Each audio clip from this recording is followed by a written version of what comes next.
President, we have a national emergency. This is one of the things that we can shoot first and ask questions later. Normally you can't do that. All of a sudden these trees started moving out of the way. They parted for me. And then I came out into this opening, and there where I saw Jesus Christ.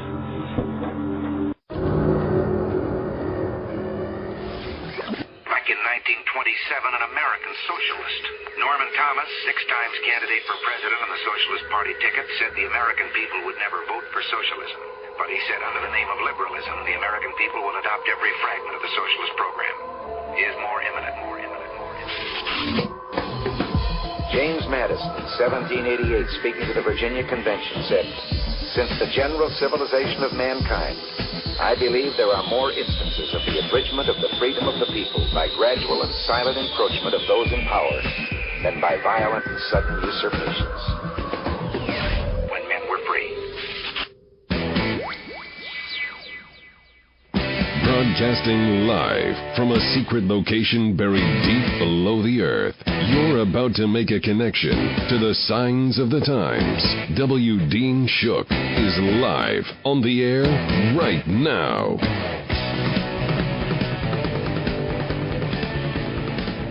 You have just tuned in to End Time News. This is not Brian Williams. You won't find anything fabricated here. Instead, I'm your host, W. Dean Shook, thanking you for being here. I appreciate all of you so very much. And welcome to our national and international audience. All of our listeners on the iHeartRadio network, everyone listening on Blog Talk and the Spreaker Radio network, and everyone who's tuning in our regular broadcast affiliates across this country. Thank you, everyone. I appreciate all of you so very much. We're going to start the broadcast today with an exclusive from WND, who has exposed the Muslim rape gang cover-up. Some of you may not know this. You folks in the UK, I'm sure that you're well aware of this. It's a shocking report from the British government that's concluded a borough council in the city of Rotherham was not fit for purpose because it apparently covered up years of assaults by Muslim Pakistani gangs on hundreds of children, mostly white young females.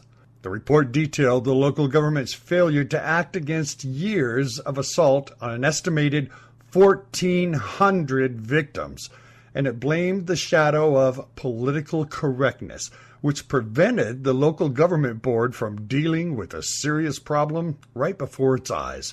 The entire cabinet of the borough council has now resigned.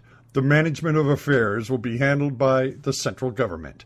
Outraged citizens are demanding the punishment of those who are in a position of responsibility. A petition online at change.org is calling for criminal charges against the former members of the Rotherham Council, and that's just the start. According to Pamela Geller, told WMD they should be tried for treason. Geller, who's the author of Stop the Islamization of America, told WND that these people allowed these girls' lives to be ruined, that the future of the United Kingdom may be compromised. Authorities didn't prosecute the gangs or reveal the extent of what happened for fear of being called racist. The official report supports Geller's analysis. Thousands of children were sexually assaulted in the city from 1997 to 2013. The perpetrators, mostly Pakistani men, were largely enabled by the local government fear of confronting them.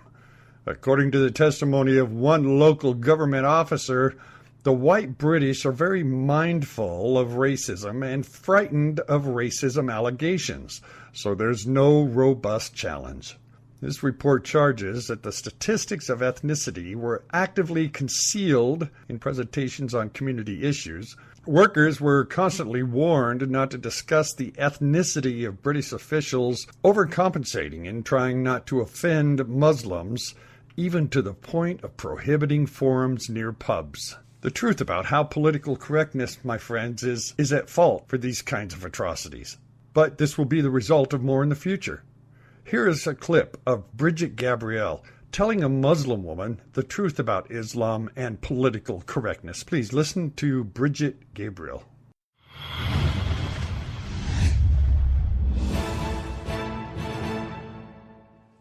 Assalamu alaikum. Peace to you all. My name is Saba Ahmed. I'm a law student at American University.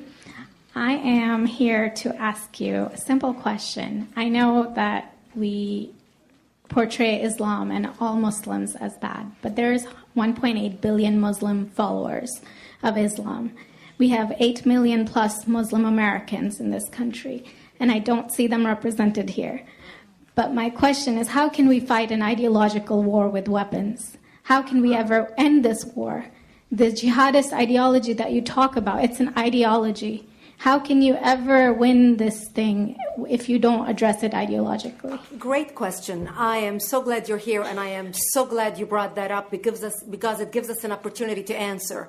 What I find so amazing is since the beginning of this panel, which we are here about Benghazi attack against our people, not one person mentioned Muslims.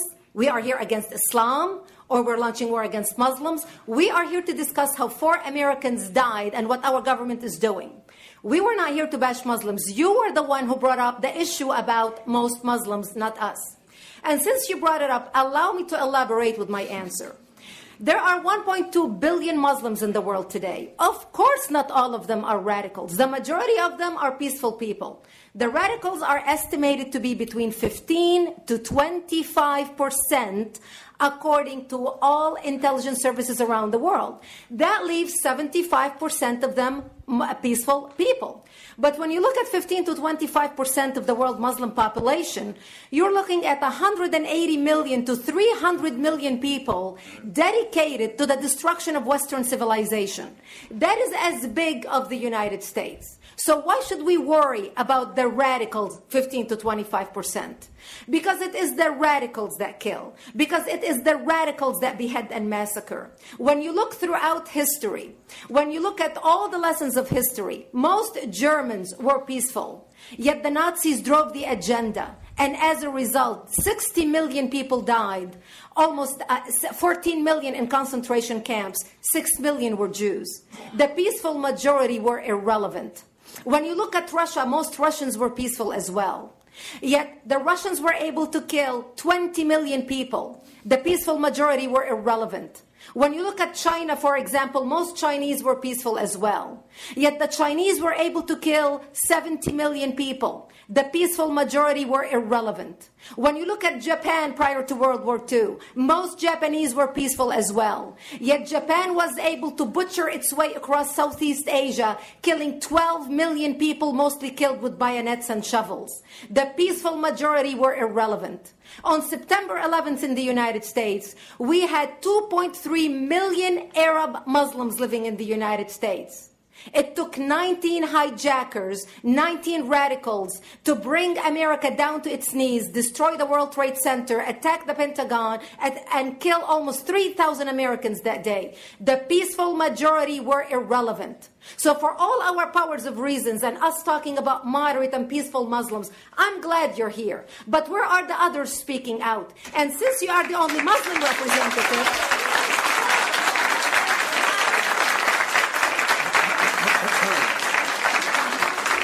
applause till the end.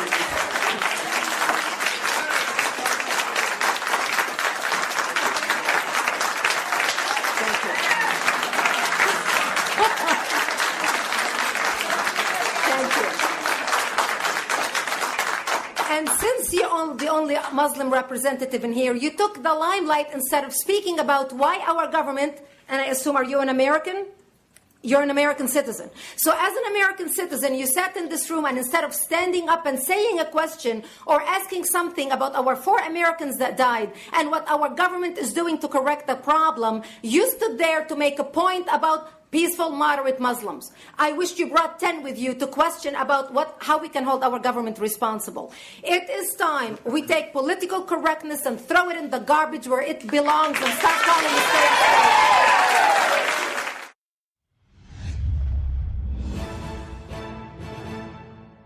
Now, I think that everybody will agree what she said is the absolute truth, and it applies across the board to everyone.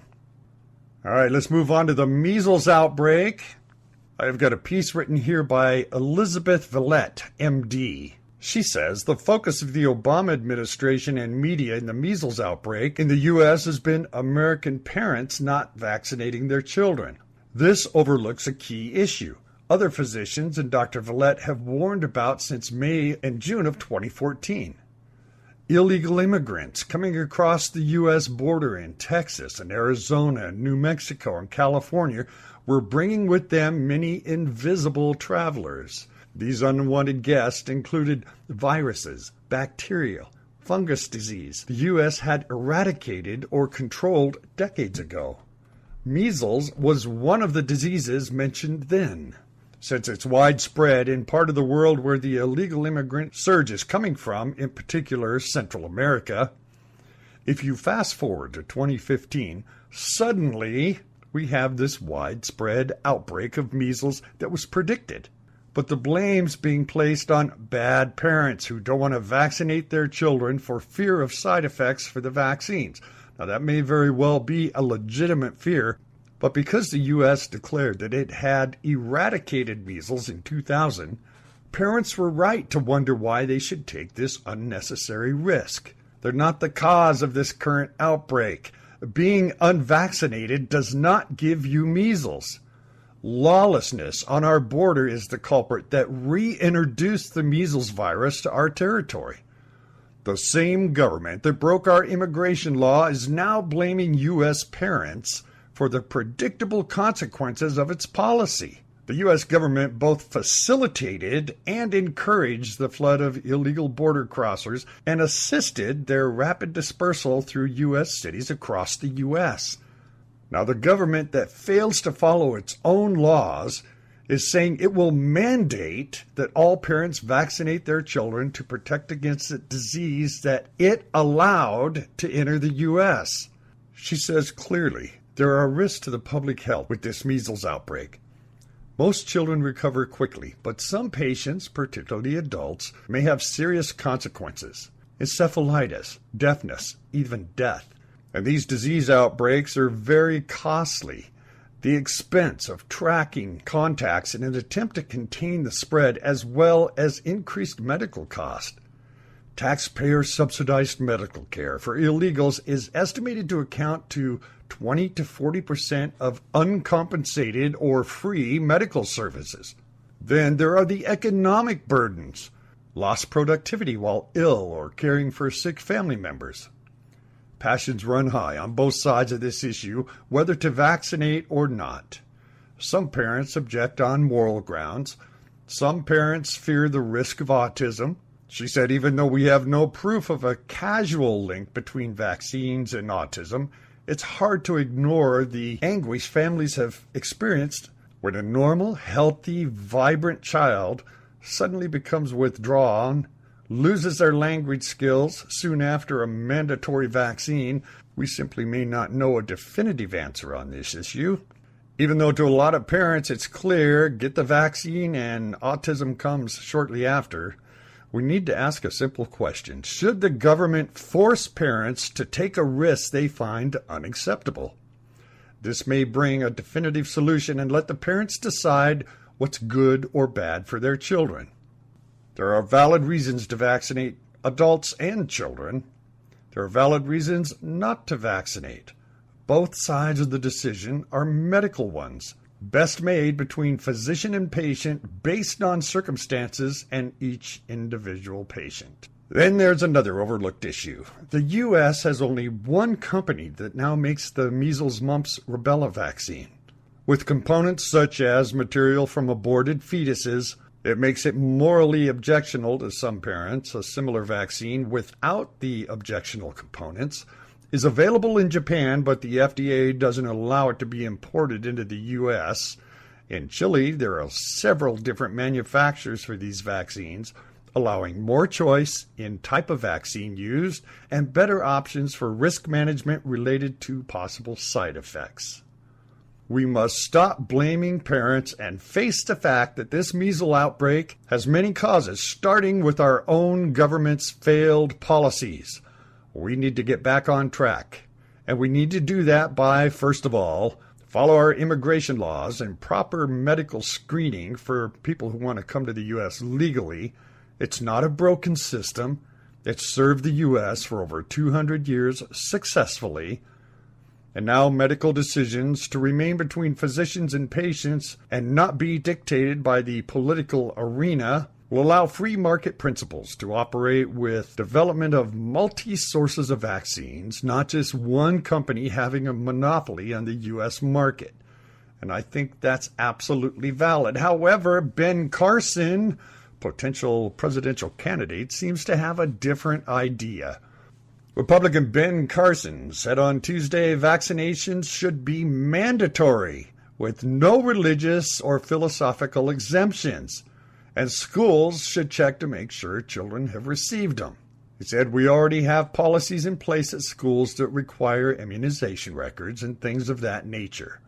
Well, this conservative neurosurgeon, who's weighing a 2016 run for president, told CNN Jake Tapper on The Lead, a lot of people are put off when they hear the word government force, and perhaps there's a better way to put these things, Carson said.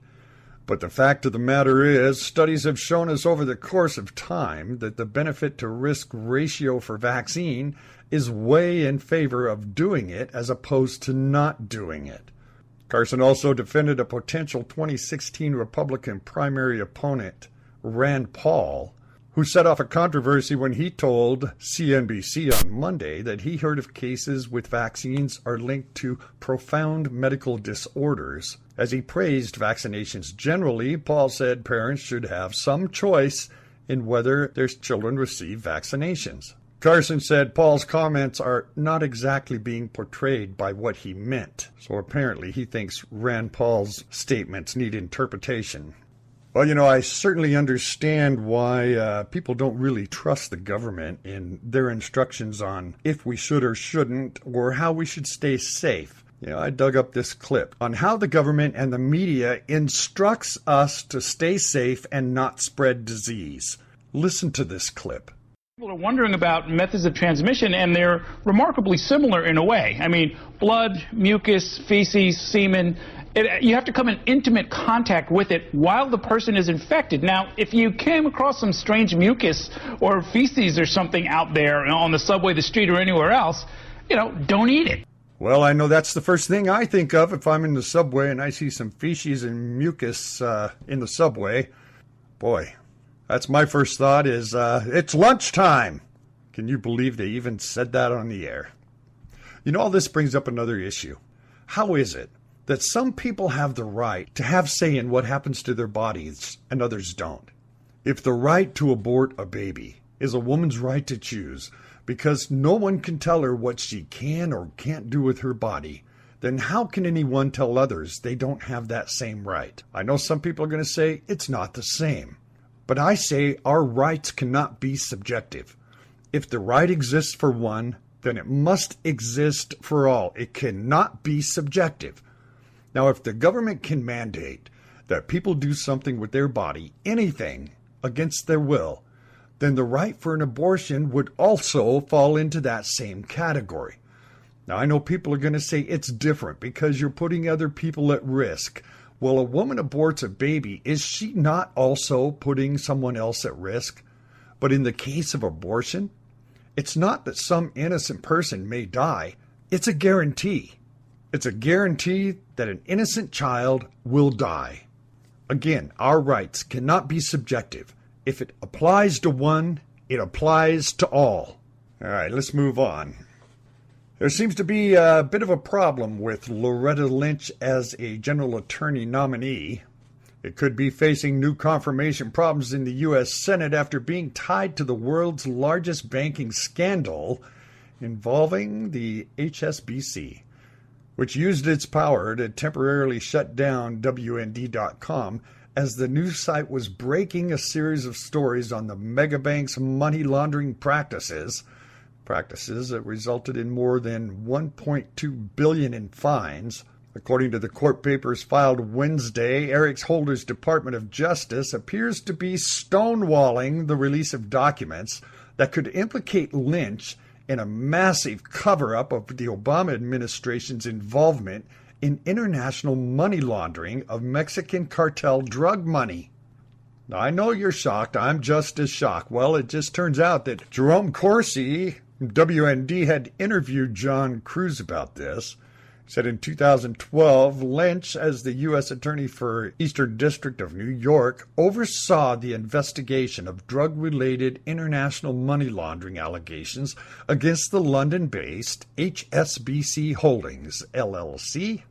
WND published a series of articles documenting charges that HSBC laundered billions of dollars that traced back to the Mexican drug cartels, culminating with a $1.256 billion fine paid to the U.S. government to end the investigation and avoid the filing of criminal charges.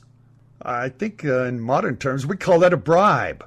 The federal government's unwillingness to prosecute HSBC was exposed by a former HSBC vice president and relationship manager in New York, John Cruz, who called the bank a criminal enterprise. Cruz was ignored by law enforcement authorities until he brought the WND 1,000 pages of customer account records that documents his claims. Cruz called the $1.92 billion fine the U.S. government imposed on HSBC a joke and filed a $10 million lawsuit for retaliation and wrongful termination.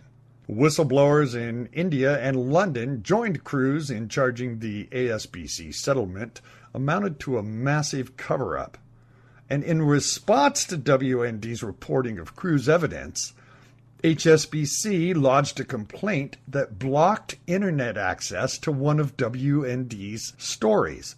And senior reporter Jerome Corsi was fired by the New York investment firm he had worked for 2 years as a senior managing director.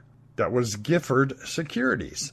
WND also reported on evidence that Holder's Justice Department did not investigate money laundering charges in deference to bank clients of his Washington-based law firm, where he was a partner prior to joining the Obama administration. And in addition, WND reported that HSBC was engaged in systematic scheme to defraud citizens of India who lived abroad out of billions of dollars of investment accounts. And they're continuing the cover-up. In a telephone interview Friday, Cruz said the Obama administration is continuing to cover up its role in the HSBC money laundering scandal. Cruz said the IRS had blocked every legal effort I've made to be credited as a whistleblower on the HSBC billion-dollar settlement. It's impossible that the Obama administration did not know HSBC was laundering drug money for the Mexican cartels. Why? Because the documentation I had showed the laundering money passing through the Federal Wire Transfer Service. Cruz charged the 1,000 pages of customer accounts and records show that HSBC relied on identity theft, capturing legitimate Social Security numbers that were then used to create bogus retail and commercial bank accounts. Through the accounts, HSBC employees systematically deposited and withdrew hundreds of millions of dollars on a daily basis, apparently without the knowledge of the identity theft victims. He explained when an individual finds out they've got a loan they never knew about, 5% of the loan went to the accounting firm that made up the phony tax returns, and the other 95% went to the loan manager. One manager was involved in the transaction, another manager was involved in notarizing the transaction, a senior management was involved in their signing off permission to give the loans, and when the loans get rejected, by underwriting. And in an attempt to make his charge public, Cruz, in 2011, published a book titled World Banking World Fraud, Using Your Identity. On July 17, 2012, the Senate Permanent Subcommittee on Investigations released a majority and minority 330-page staff report that was titled U.S. Vulnerabilities to Money Laundering, Drugs, and Terrorist Financing, HSBC Case History. It documented HSBC's role in illegally laundering hundreds of billions of dollars of drug money from the Mexican drug cartels for the terrorist-affiliated Middle Eastern groups. They said in an age of international terrorism, drug violence in our streets and on our borders, and organized crime, stopping illicit money flows that supports those atrocities is a national security imperative. This according to the subcommittee chairman at the time, Senator Carl Levin, a Democrat from Michigan. Levin said HSBC used its U.S. banking gateway into the U.S. financial system for some HSBC affiliates around the world to provide U.S. dollar services to clients while playing fast and loose with U.S. banking rules. That can't be. HSBC paid the $1.256 billion fine in December of 2012 in a deferred prosecution agreement with the Justice Department for violations of the Bank Security Act, the International Emergency Economy Power Act, and the Trading with the Enemy Act. Loretta Lynch was right in the middle of this whole thing. No wonder Obama picked her. She's more than willing to lie, cheat, and steal. That's just what Obama needs in a new attorney general, a carbon copy of Eric Holder. And it's business as usual. Well, I'm going to take a short break here. When I come back, we're going to talk about school kids are being grilled about their parents' view on gays.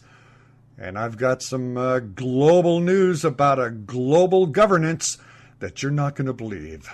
Hang with me here through this short break. I'll be right back. You're listening to End Time News. We have not massively expanded the welfare state.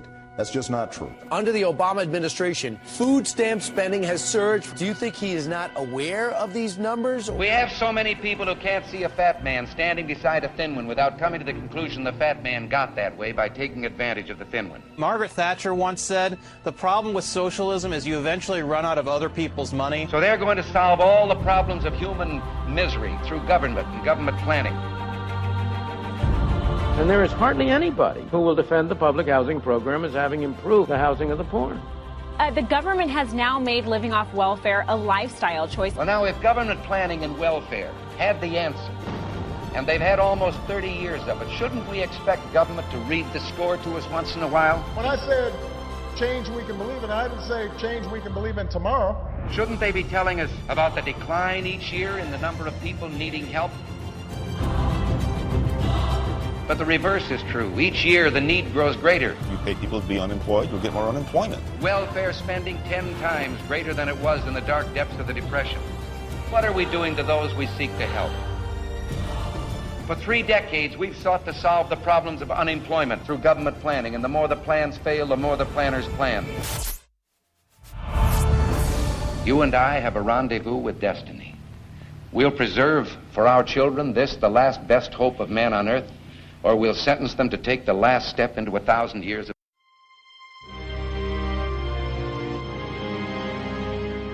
What's going on in white America, U.S. of KKKA?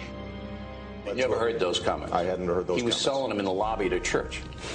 What can I tell you? How many times did you go to church a month? You know, I'd probably go twice a month. And he never said inflammatory stuff? He didn't say stuff like that, all right? Did he say white people were bad? No. It is this world, a world where cruise ships throw away more food in a day than most residents of Port-au-Prince see in a year, where white folks' greed runs a world in need, apartheid in one hemisphere, apathy in another hemisphere. That's the world.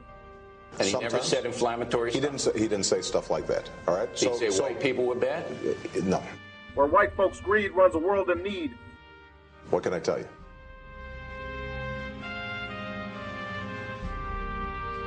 No, no, no. Not God bless America. God damn America. That's in the Bible for killing innocent people. God damn America for treating us citizens as less than human. Do you think the media is biased? Maybe they're leaving something out, or there's something they're not telling you. Now, you have a source for the truth in the news. W. Dean Shook, End Time News. Your connection to the signs of the times. Hi folks, have you noticed the federal government and police departments are using drones for everything? Drones are expensive. They're hard to fly. It can take up to a week just to learn to make a drone hover. Not anymore. There's a new generation of drones that are not only affordable but very easy to fly. Now you can have your own personal drone, anything from a micro mini that'll fit in the palm of your hand, right up to a full-scale model, 10 inches in diameter like the model I have, the V949 Pro. Comes with a 6-axis, 4-rotor blade and an HD 2.4 camera mounted on the bottom. These drones are made of a space-age polymer. They're durable, and don't worry about crashing your drone. Replacement blades for this drone from the website are only $1.80 for a pack of 4. That's right, I said $1.80 for a pack of 4 replacement blades. You can also get an extra long life battery. This battery allows you up to a half-hour of fly time with a maximum speed of 40 miles an hour. Have your own personal drone, and you can get all of this for under $70. If you go to the website, wdeanshook.com, and click on the banner on the webpage, you can get from 7 to 22% off your personal drone. It's shipped as a kit. You can be up and flying your own personal drone with an HD camera within a half hour. Come to the webpage, wdeanshook.com. Click on that banner and get your discount today. wdeanshook.com.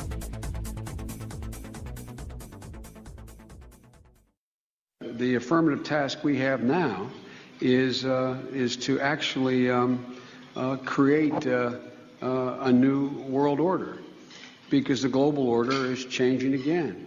And the institutions and the rules that worked so well in the post-World War II era for decades, they need to be strengthened, and some have to be changed.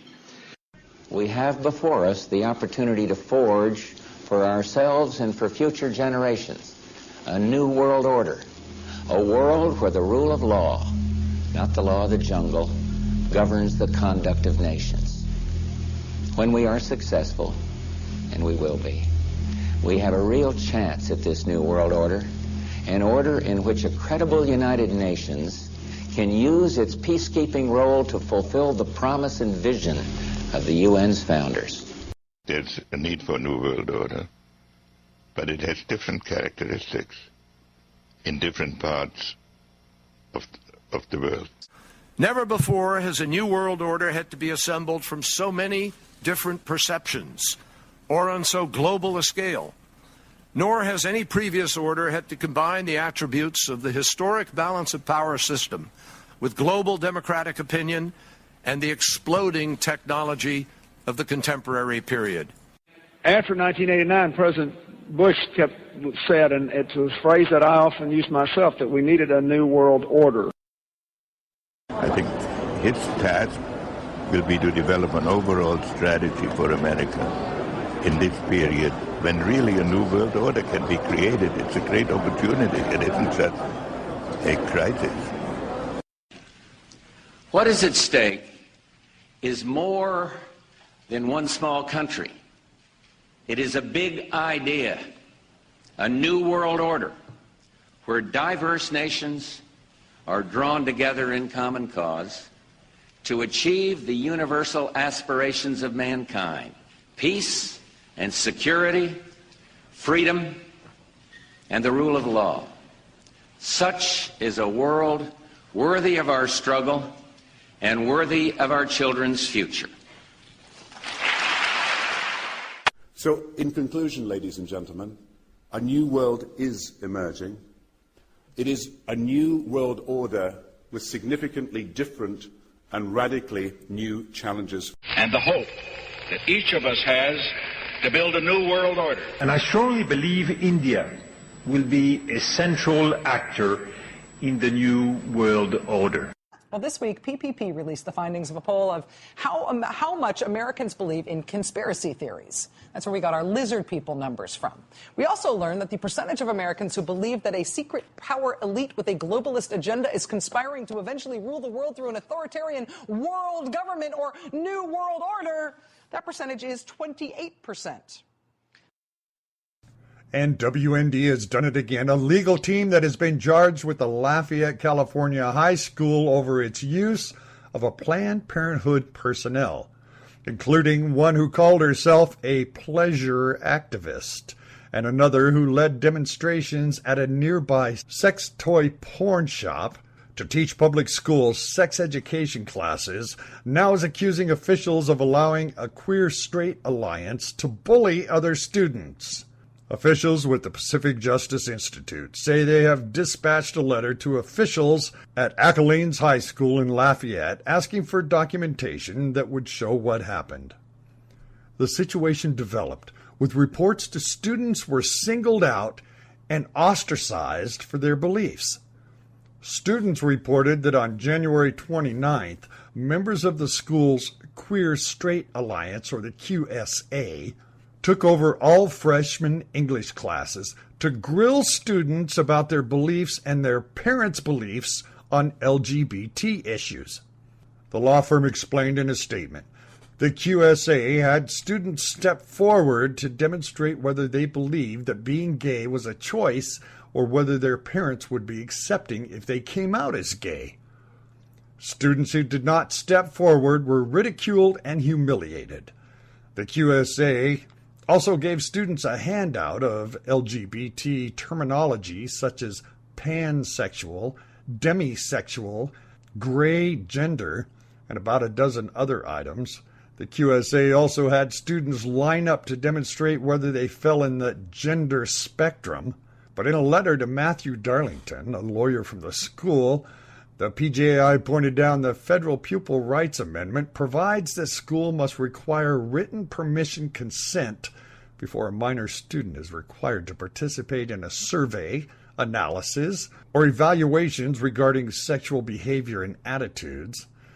The PJI also noted California's education code says no test, questionnaire, survey, or examination containing any question about the pupil's personal belief or practices in sex, family life, morality, religion, or any other questions about the pupil's parents' or guardians' beliefs and practices in sex, family life, morality, religion shall be administered to any pupil unless the parent and guardian of the pupil is notified in writing of this test, questionnaire, survey, examination, or the administration to any parent or guardian of the pupil must give written permission.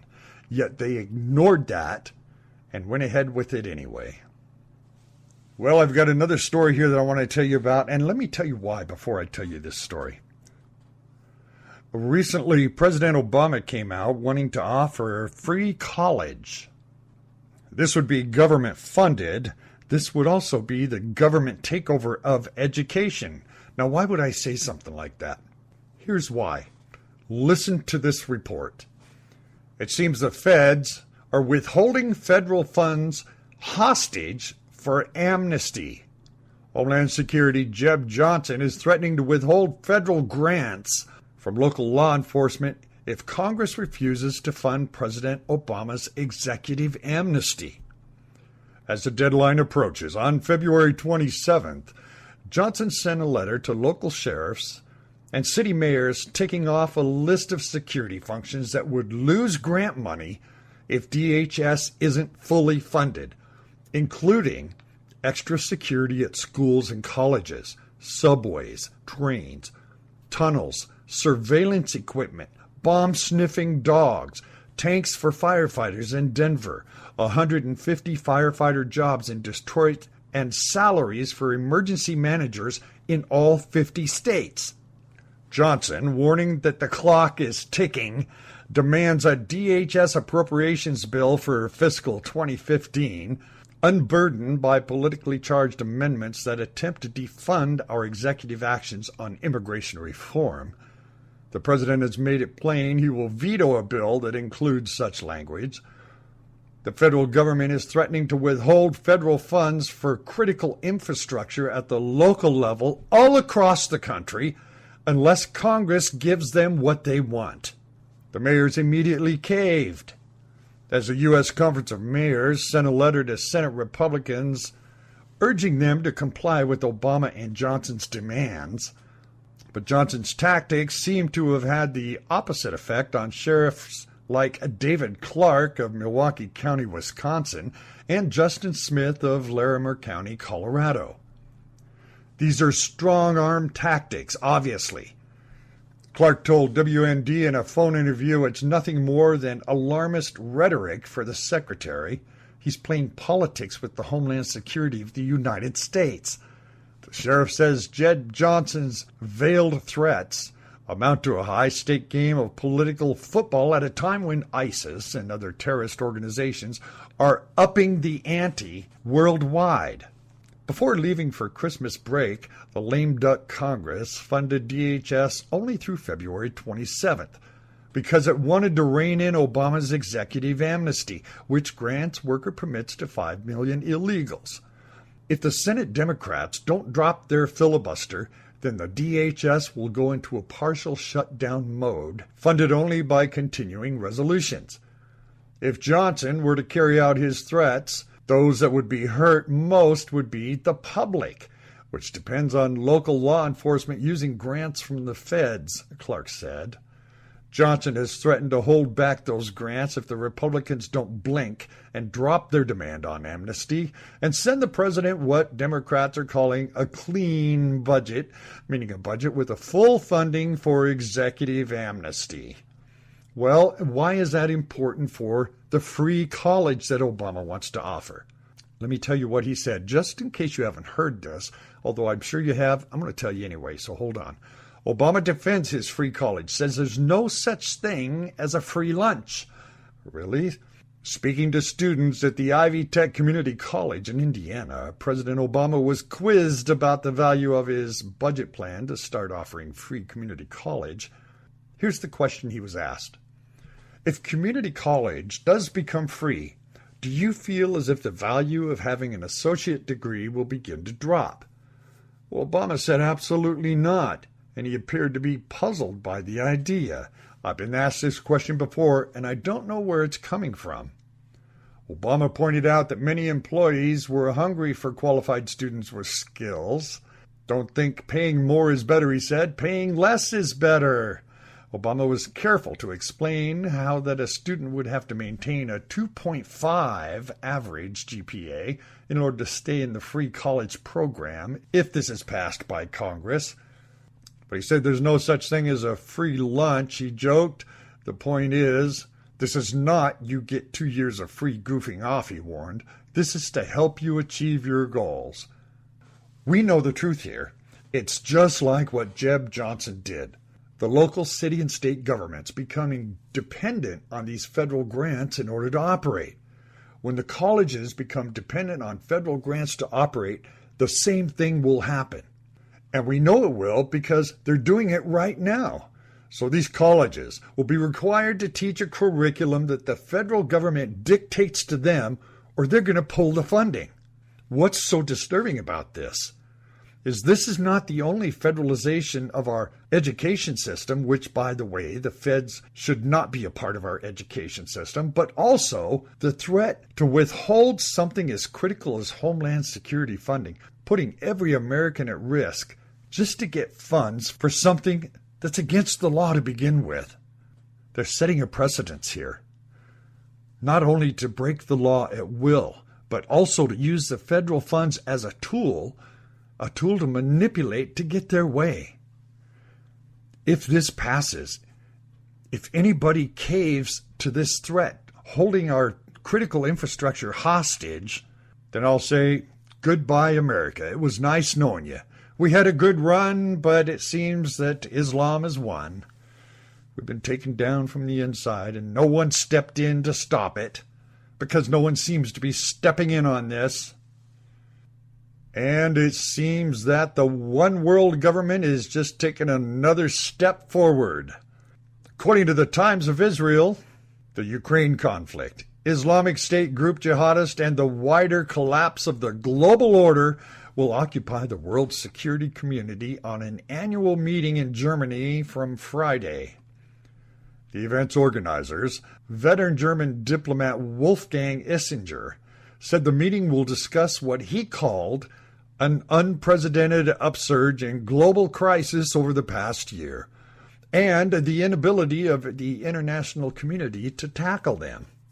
He warned the international order is collapsing right now, that we live in the age of a collapse of order. In this vacuum, everyone is tested how far they'll go. Russian President Vladimir Putin in Ukraine, China against Japan, Iran with the nuclear dispute, and the jihadists with their horrible things that they do. He said this is a massive need for global governance. Really, the UN Security Council should be solving these issues every day. Iraq, Syria. Instead, the council is blocked, and so is any will to reform.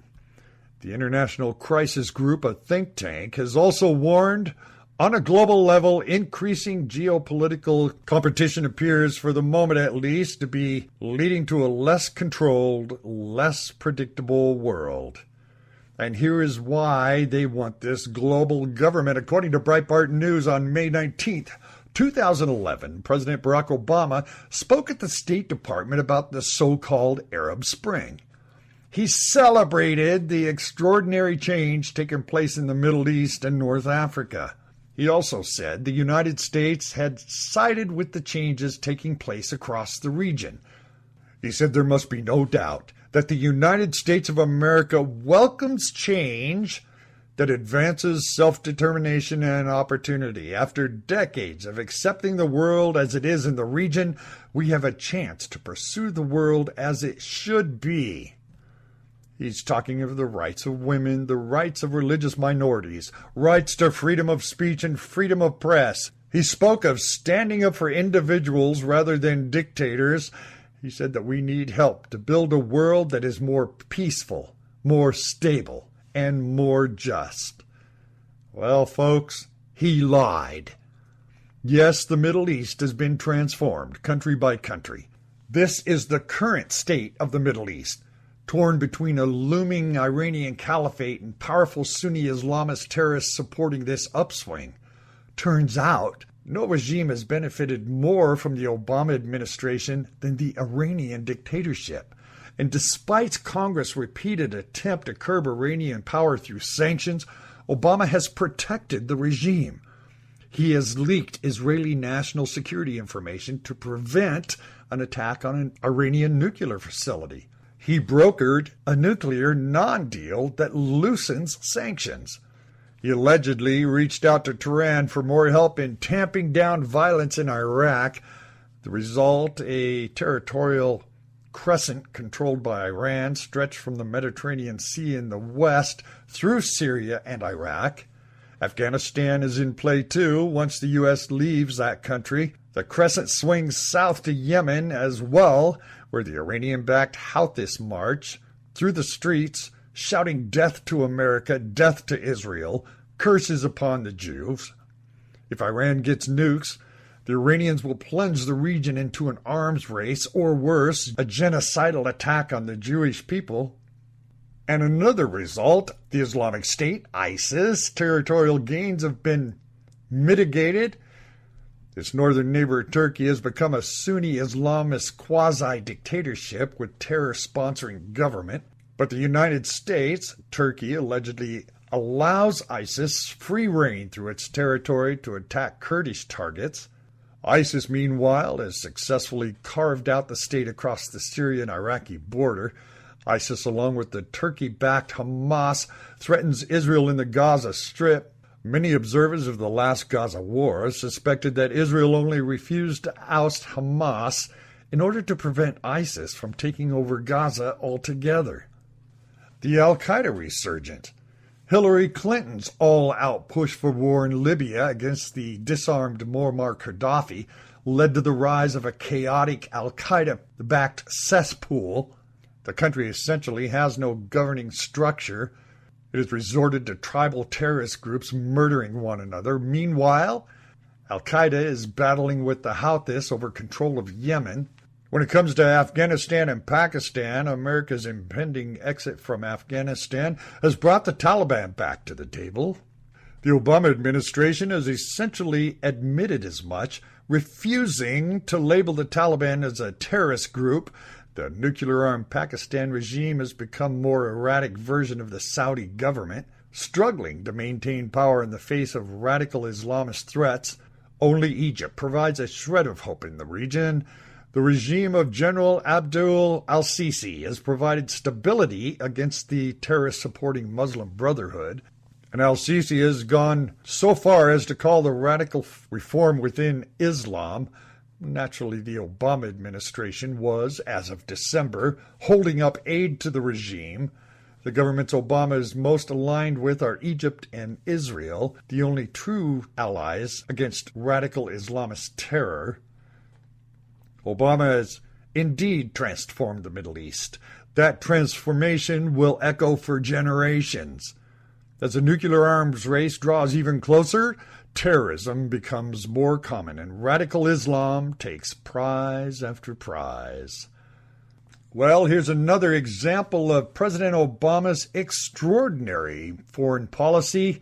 North Korea threatens to nuke the U.S. in a broad campaign. North Korea threatened Wednesday a nuclear strike against the United States using advanced atomic weapons in an official message to Washington by the country's highest decision-making body, headed by its leader, Kim Jong-un. The National Defense Commission released a statement through the North State-run Korean Central News Agency to declare that it's no longer interested in having talks with the Barack Obama administration. He said Americans should be mindful that the time of nightmares is coming nearer when they'll meet their most disastrous final doom on the U.S. mainland.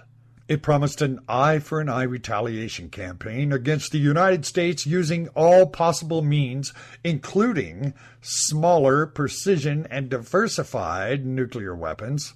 The North said it will operate its ground, maritime, underground, air, and cyber warfare capabilities strategically to defeat the United States.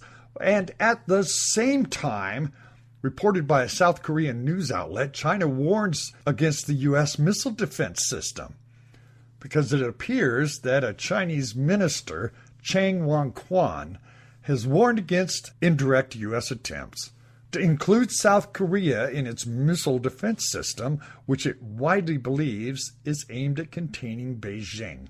The U.S. Korean forces want to deploy the so-called Terminal High Altitude Area Defense System, which forms the core of Washington's global missile defense. But a military spokesman said Chang virtually accepted joint annual South Korean-U.S. military exercises, which regularly provoked the ire of the North Koreans. This was the first time the Chinese defense minister-chief has formally expressed his views on the system. Look, I just reported in the last update, China is deploying their DF-21D missiles into the Guangdong area, and that's to defend the South China Sea. Now understand this. Vietnam, Malaysia, Taiwan, and the Philippines, as well as China, all border the South China Sea. The East China Sea borders with South Korea, North Korea, Japan, and Beijing.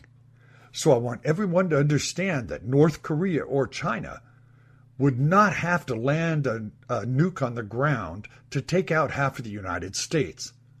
A simple nuclear explosion above the atmosphere would cause an EMP. It would plunge at least the west coast of the United States into darkness. No electricity. Anything that uses electricity would be fried and wouldn't work even if you had electricity. That means everyone, and I mean everyone, who doesn't have emergency supply of food and water will be left to fend for themselves, at least until the Obama administration declares martial law and the troops move in to restore and keep order. In the meantime, all stores would be looted. Warehouses would be looted. There will be no water. Water companies can't pump water without electricity. Generators wouldn't work because anything that uses electricity in any way would be fried. And anyone who depends on state government would go for a time with no welfare check, no food stamps. I'm telling you, they could do this without ever hitting the mainland. You know, I'm going to call on all Americans again to contact your state representatives in Congress and the Senate and demand that they do something to stop the Obama administration's reckless policies. It's very, very easy to do. I've told you this before. I've set up a link on the website at wdeanshook.com. This link will take you to a map of the U.S. Simply click on your state and all of the contact information will come up for your representative. Don't just do it today. Do it every day until this stops. And I don't know if anyone is aware, but I have to throw this in here. And it says in the last days that religion is going to have a great falling away. Well, it seems that scandal has rocked the biggest Christian network, TBN. The former chief financial officer of Trinity Broadcasting, the nation's largest Christian broadcasting network, has filed a lawsuit against the former company and its top bosses for allegedly threatening her with a loaded gun when she objected to unlawful distributions of $100 million to themselves and others. The lawsuit was filed on January 29th by Brittany Copper, the granddaughter of TBN founder Paul Crouch Sr., who died last year, her husband, Michael Copper, against Trinity Broadcast Center, International Christian Broadcasting, Matthew Crouch, Janice Crouch, and John Casoria. Brittany Copper was TBN's CFO and treasurer until she was fired in 2011. About the same time her husband, who also worked at the network, was dismissed. Trinity Christian Center, based in Santa Ana, California, operates as Trinity Broadcasting Network. And Janice Crouch, a TBN senior vice president, is the widow of the founder. Her son, Matthew Crouch, is a TBN vice president. Casoria is TBN's lawyer and Janice Crouch's nephew. The case, filed in U.S. District Court for the Southern Division of California, alleges that Brittany Copper was wrongfully dismissed in violation of the public policies of the state of California and of the United States of America. Here's what they say. Plaintiffs allege that such terminations were in retaliation for a plaintiff's refusal to participate in conduct within defendant Trinity Broadcasting made unlawful by the laws of California of the United States, and B, reporting such unlawful conduct, Trinity Broadcasting President, Board of Directors, the senior executive defendant John Casoria, and to defend Trinity Broadcasting auditors. The filing alleges that Copper was told she would need to participate in numerous illegal schemes that would invoke the systematic diversion of the defendant's charitable assets through unlawful distribution of Trinity Broadcasting's numerous channels. The complaint says that there was a meeting in the secure and locked President's Conference Room at TBN located in Tustin, California. The Coppers were threatened with criminal prosecution, numerous civil lawsuits, and a loaded gun, all of which caused them to remain in the President's Conference Room against their will. The Coppers were fearful of the threats by defendants and did not feel they could leave the President's Conference Room. In addition, defendant Matthew Crouch threatened plaintiff Michael Copper and plaintiff Brittany Copper with a loaded gun, put them in the fear of defendant Matthew Crouch would physically harm them. The lawsuit alleges the Coppers were victim of assault and false imprisonment. It alleges conspiracy and seeks damages and attorney's fees. You'll see all of these full stories posted on the website. I want to thank everyone for joining me. My email is contact@wdeanshook.com. Twitter is WDeanShook. The homepage is wdeanshook.com. Facebook is WDeanshook. And as usual, when the dust settles and the smoke clears, I'll be back with another program exposing the truth in the news. I'll see you then. You can get these full stories and more at WDeanshook.com. That's WDeanshook.com.